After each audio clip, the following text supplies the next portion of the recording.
வணக்கம். நம்ம அதிகாரத்தை அடைய 48 விதிகள் அப்படிங்கிற ஒரு புத்தகத்தோட ரிவ்யூ பார்த்துட்டு இருக்கோம்.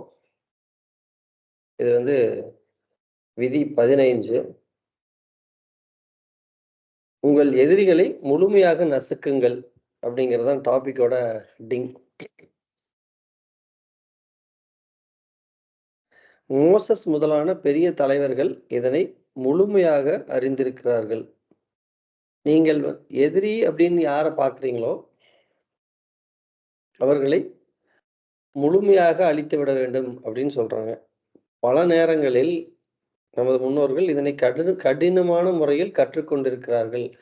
அப்படின்னா பரவாயில்லன்னு விட்டு பின்னாடி அதற்கான பாதிப்புகளை அவங்க உணர்ந்திருக்கிறாங்க. அதுக்கு ஒரு உதாரணம் என்னன்னா, ஒரு கங்கு எரிந்து கொண்டிருக்கும் போது விட்டுவிட்டால் கூட அந்த கனல் எவ்வளவு மங்கலானாலும் இறுதியாக நெருப்பை வெளிப்படுத்தும்.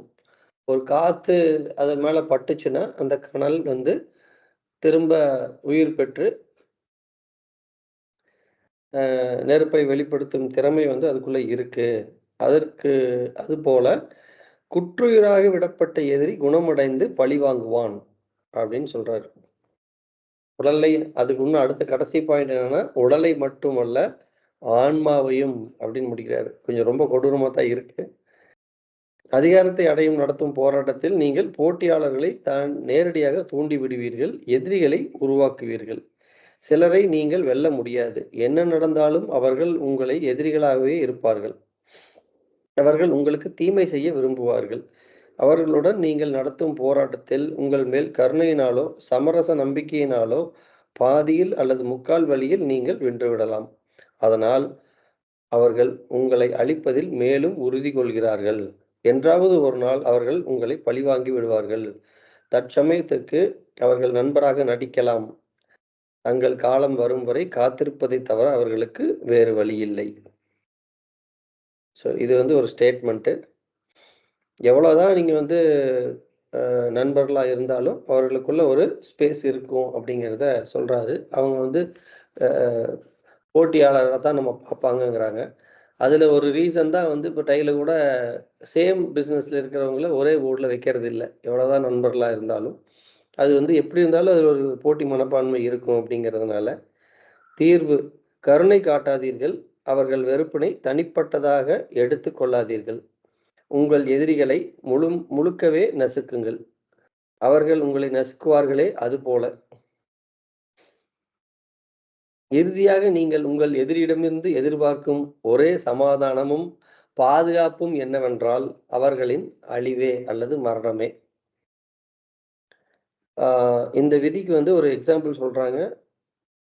சைனா இன்னைக்கு இந்த மாதிரி ஒரு கட்டமைக்கப்பட்ட நாடா மாற்றினதுல மிகப்பெரிய பங்கு மா சேதுங் அப்படிங்கிற ஒரு அதிபர். அவரை பற்றின ஹிஸ்ட்ரி நம்ம படிச்சிருப்போம். 1950 to 60, 70 எல்லாம் அவர் தான் லீடராக இருந்தார். அவர் 1934லேயே கம்யூனிசம் அங்கே ஒரு 75,000 பேர்களோட உருவாக ஆரம்பிச்சிருக்கு. அந்த கம்யூனிசத்தை ஷியாங் அப்படிங்கிற ஒரு மன்னர்கிட்ட ஷியாங் அப்படிங்கிற ஒரு சர்வாதிகாரி அவர்கிட்ட அவருக்கும் மாசேதுங் தான் போட்டி இருந்திருக்கு. அந்த ஷியாங் என்ன பண்ணியிருக்காரு, இவரோட 75,000 வீரர்களை அடிச்சு நசுக்கி 10,000 வீரர்களாக வரைக்கும் அடக்கியிருக்காங்க. அதுக்கப்புறம் இவங்கெல்லாம் சிதறி ஓடிடுறாங்க காட்டுக்குள்ள. ஸோ இந்த ஷியாங் என்ன பண்ணுறாரு, அடுத்ததாக ஜப்பானுடைய ஆக்கிரமிப்பு சைனாக்குள்ளே நிறையா வர்றதுனால ஜப்பானியர்களை விரட்டுறதுக்கு உண்டான வேலைகளை பார்க்குறாரு. இவர்களை கண்டுகொள்வதில்லை. இவர்கள் அழிச்சிட்டாங்க அப்படின்னு நினச்சிக்கிறாரு. அடுத்த 10 ஆண்டுகளில் ஷியாங்கின் படைகளை நாசமாக்கும் அளவிற்கு மாசேதுங் தன்னுடைய படை பலத்தை பெருக்கி இருந்திருக்கிறார். அதை திரைமறைவிலே செஞ்சிருக்கார். ஓவர் நைட்டில் அந்த கம்யூனிஸ்டுகள் கம்ப்ளீட்டாக ஷியாங்கோட ரெஜிமை காலி பண்ணியிருக்காங்க. அவரை தைவானுக்கு விரட்டி விட்டாங்க. அந்த அளவுக்கு அவங்க பவர்ஃபுல்லாக இருந்திருக்காங்க. இன்னைக்கு வரைக்குமே 1 இன்ச் கூட சியாங்குக்கு வந்து அங்க இடம் இல்லாத ஒரு சூழ்நிலை உருவாக்கியிருக்காங்க. ஸோ இது மாதிரி இது இது வந்து ஒரு மிகப்பெரிய உதாரணம். ரீசென்ட் டைம்ஸ்ல சொல்லியிருக்காரு.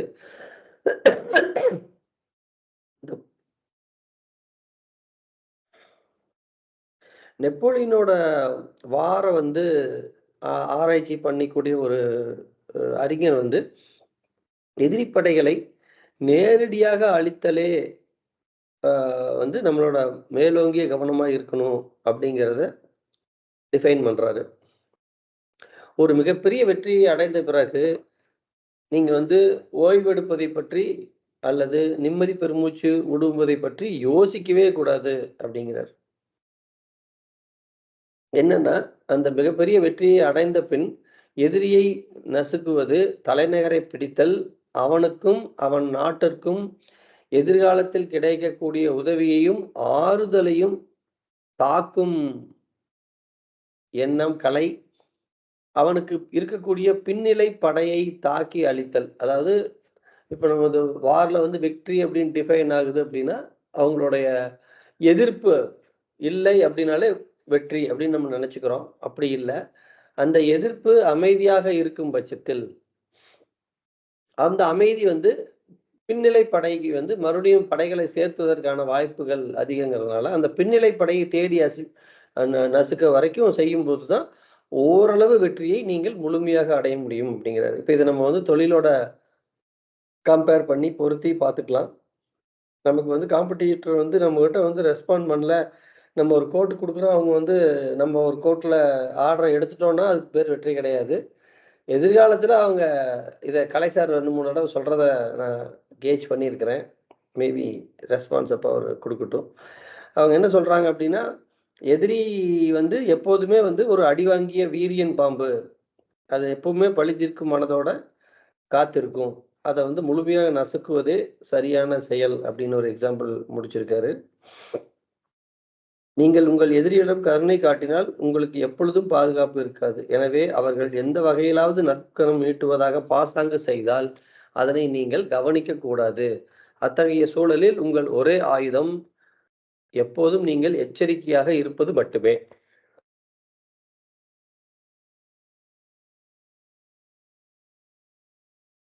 ஸோ எதிரிகளில் மிஞ்சியவர்கள் நோய் அல்லது நெருப்பினைப் போல மீண்டும் செயல்படுவார்கள். எனவே அவர்கள் முழுமையாக ஒழிக்கப்பட வேண்டும். எதிரி பலகீனன் என்று எப்பொழுதும் அலட்சியப்படுத்தாதீர்கள். காலப்போக்கில் அவன் ஆபத்தானவனாகிறான் அப்படின்னு சொல்லி கௌடில்யர் சொல்லியிருக்காரு. இந்திய தத்துவ ஞானி. 3ஆம் நூற்றாண்டில் இருந்த கௌடில்யர். அவரோட ரைட்டிங்ஸ் இருக்கு. நெப்போலியன் என்ன சொல்றார் அப்படின்னா, இறுதி வெற்றி பெற நீங்கள் கருணை இல்லாமல் இருக்க வேண்டும். மெர்சிலெஸ்ஸா இருந்தா மட்டும் தான் நீங்க ஃபைனல் டெஸ்டினேஷன், ஃபைனல் சக்சஸ்ல போக முடியுங்கிறாரு. வீரியன் பாம்பு அ அ 2 மடங்கு விஷத்துடன் கடிக்கும் அப்படிங்கிறாரு. அதாவது உயிருடன் விடப்பட்ட ஒரு எதிரி, நீங்கள் அம் என்ன சொல்றது? மருந்து போட்டு காப்பாற்றிய வீரியன் பாம்பை போன்றவர். காலம் வீரியத்தை விஷம் காலம் விஷத்தை வீரியமாக்கும் அப்படிங்கிறாரு. ஸோ நம்ம வந்து ஒரு அ பரவால்ல அப்படின்னு சொல்லி கருணையோட விடக்கூடிய பல சம்பவங்கள் நமக்கு பின்னாடி வந்து பெரிய பிரச்சனைகளை உருவாக்கியத நம்ம ஞாபகப்படுத்திக்கலாம். ஒன்று நீங்கள் மனிதர்களை சீராட்ட வேண்டும் அல்லது அழித்துவிட வேண்டும். எதிரிகள் தங்களுக்கு ஏற்படும் சிறு காயங்களுக்கு உங்களை பழிவாங்குவார்கள். ஆனால் பெரிய காயங்களை அப்படி செய்ய முடியாது. ஆகவே நாம் மனிதனின் பழிவாங்கலுக்கு அஞ்ச வேண்டிய அவசியமில்லாதபடி அவனை காயப்படுத்த வேண்டும். வேற லெவல்ல முடிச்சிருக்காரு. நன்றி. அந்த கடைசி வரி மட்டும் இன்னொரு படிங்க சார். கண்டிப்பா படிக்கிறேன் சார். நீங்கள் அதாவது மனிதர்களை சீராட்ட வேண்டும் அல்லது அழித்துவிட வேண்டும்.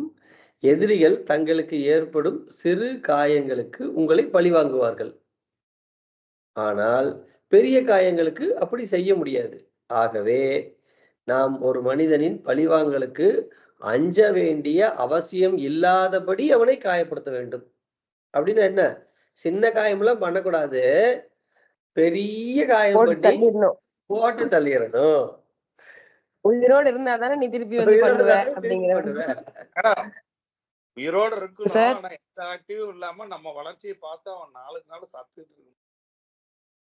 அது ஒரு டெக்னிக். உயிர்ல மட்டும் இருக்கணும், மற்றது எதுவும் ஆக்டிவேட் இருக்கக்கூடாது.